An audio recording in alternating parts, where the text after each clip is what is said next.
ఇప్పుడు దీంట్లో వచ్చేసి తేనెగలు ఫుల్ ఉన్నాయి అన్నమాట. ఎంత వర్షంలో కూడా ఇలా సెట్టింగు చూడండి, సెట్టింగు బాగా అవుతుందన్నమాట. సెట్టింగ్ ఇలాగ అవ్వాలి అని అంటే మనకి ఈ తేనెగలు అనే వాటిని నష్టం లేకుండా చూసుకోవాలన్నమాట. ఈ తేనెగలు మనకి పద్దాకలేం మన తోటలో ఉండవు.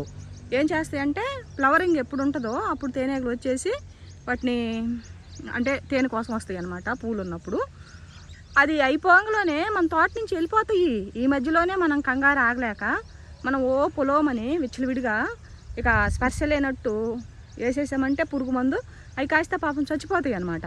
మన తోటలో ఉండిపోవటానికి ఏమీ అవి రావు, పూతలు ఉన్నాయి కాబట్టి మాత్రమే వస్తాయి అన్నమాట. రైతు మిత్రులు కాబట్టి మనం కొంచెం స్పర్శ ఉండి మనము వాటిని అవి డ్యామేజ్ అవ్వకుండా కానీ కొట్టుకోగలిగితే మనకి తోటకి ఉపయోగము, నేచర్కి ఉపయోగం అన్నట్టు అనమాట.